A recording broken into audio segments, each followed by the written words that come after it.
Welcome to the Honest Dog Breeder Podcast with me, your host, Julie Swan, where each week we dive in to discuss all things dog breeding so you can build a breeding business you love, producing dogs that fulfill their owners' dreams. I believe you can have an honest dog breeding program that also pays the bills. So throw those pods in your ears while you're cleaning kennels. I'd love to join you. Recently, I had a breeder steal a Dog Breeder Society badge, edit someone's kennel name off of it, and put her own on. If you're unfamiliar, I host the Dog Breeder Society. It is a spin-off community from my podcast and coaching programs where I create masterclasses that deep dive into various aspects of running a breeding business. Members in the community earn a badge for membership. It's a digital badge with their kennel name showing the current year of membership. They'll get a new one each year to show continued membership.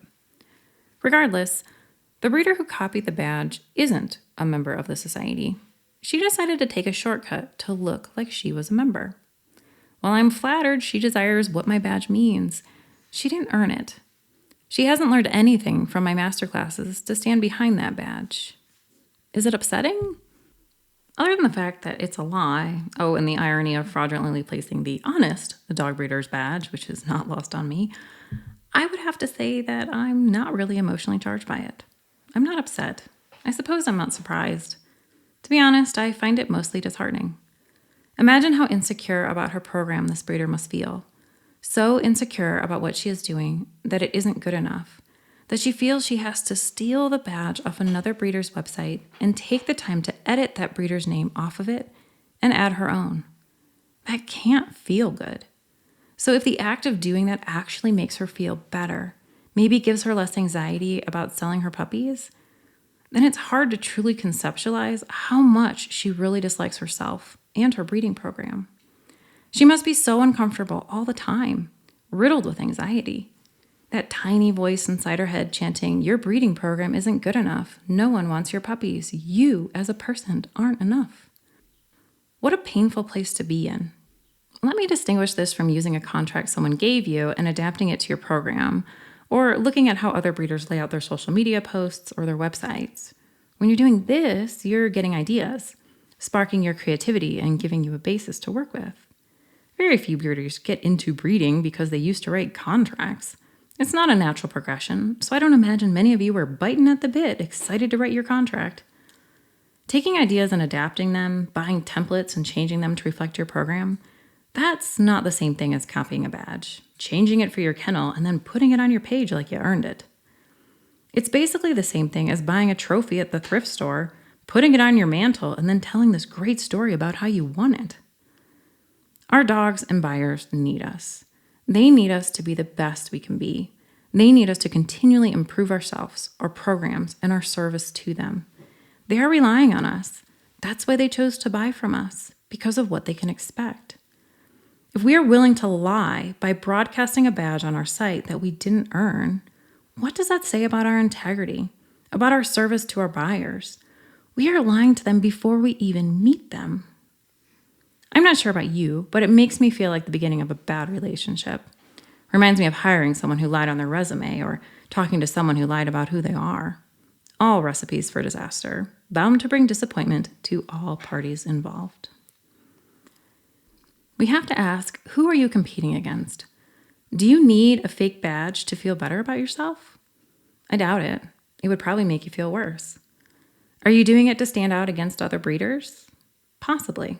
I imagine this was part of the thought process for this breeder. She was worried buyers wouldn't buy from her over other breeders and was hoping this badge would help persuade them. In fairness, while you could say there is competition amongst breeders, more so than I wish there were sometimes, I will say that when your program is on the right path, then you know that your relationship is between you, your dogs, and your buyers. That's all that really matters. What other breeders are doing is less of a concern because there is enough to fix within your own program, enough to worry about just working on yours. You really don't have time to try and keep up with other breeders because your program has its own path to take. If you find yourself tempted to copy or steal other breeders' stuff, then let that be an indicator that you need a plan. Copying isn't a plan.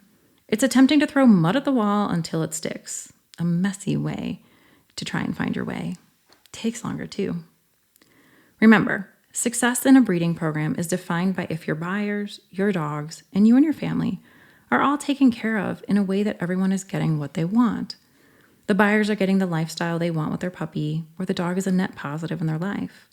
The puppies are getting great homes, living a life that meets their drives and fulfills them. Your breeding dogs are happy and healthy, living a quality life.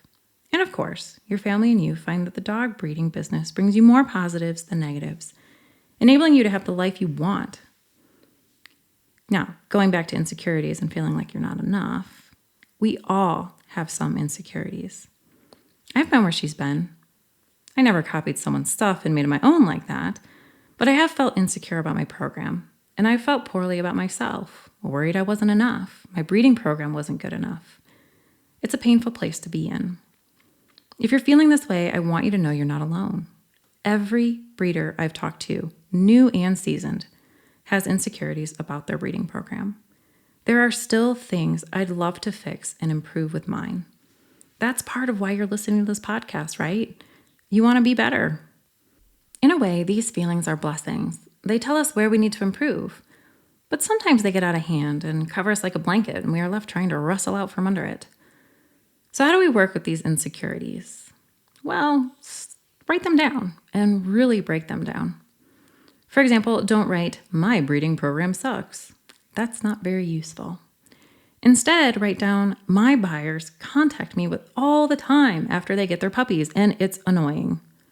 Then you can look at that and think, well, either I'm not setting boundaries well enough with them. If that's the case, check out last episode, number 63, all about boundaries with buyers.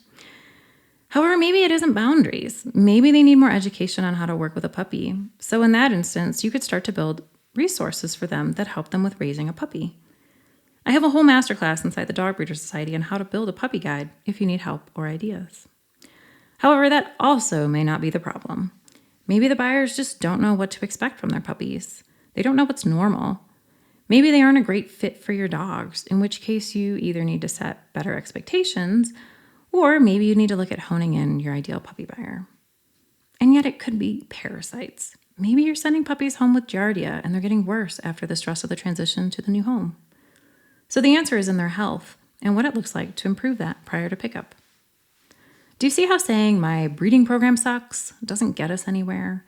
It just makes us feel down about ourselves. But yet saying "my buyers contact me all the time after they take home their pups," now that gives us a place to start. It is a productive way to look at our programs, a productive way to improve things. Work to articulate and ask yourself the right questions. They'll lead you to the answers and solutions you seek. Then take action and implement. If you do this over and over, you'll blow yourself away with the cumulative effects of it. You'll see how your program gets better here, then it gets better there, then the stress isn't there anymore. Sometimes it's worth doing a big audit on your program, looking at all the details of it, pointing out the problems. I'll warn you, while it's important to do, it's always a little overwhelming. When it's done, you'll have this big list of items to work on, and that too is overwhelming. Take that list, look at possible solutions for each item, such as more education for buyers, and then start to see where to implement that in your business. And when you look at where to implement, I do recommend you don't ever make it a task for you to just remember or to spout off when talking to buyers. Make a system that consistently gives buyers the information, whether that's improving social media, your website, or your education to buyers prior to pickup. Take the load off your plate, open up your time, and watch how it enables you to have a better, more consistent, and more profitable program.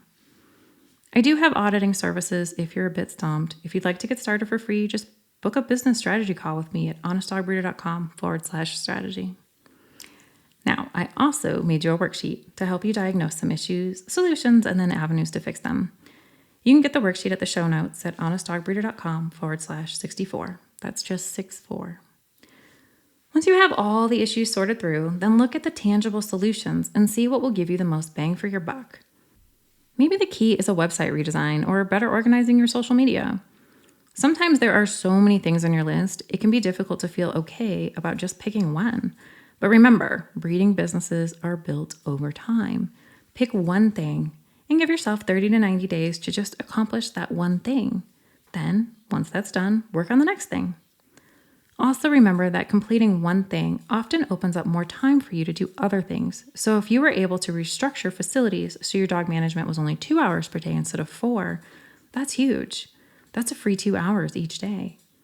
Maybe those 2 hours gives you time to work on your business, but it's also okay if that time goes back to your family. Maybe you'll be able to do more cooking at home or get your laundry done. Maybe that simply means you have time to play a little catch in the backyard with your kids and read them a bedtime story. Giving that back to your family can often create a better feeling of alignment within ourselves, and that gives us more energy to work on things in our business when we allocate that time to work on business. Once you've accomplished one thing, mark it off your list and then jump to the next. You'll get new ideas as you go. Keep a notepad of those ideas or a list on your phone in notes. That way you don't lose the idea, but you aren't distracted by it either. I hope this helps you feel a little better about any insecurities about your business. You know now you're not the only one. We all feel it in some way or another. Taking action and making things better is the best remedy to the anxiety that comes with it. Remember, you're here, you're listening, you're already taking the steps to building a better breeding business. If you're stuck, you can always reach out. Seriously, just schedule a free strategy session with me. When we're done, I'll give you an action plan on what to do next. It gives you a kicking off place on where to start taking action. Taking action is like a snowball, slowly building momentum.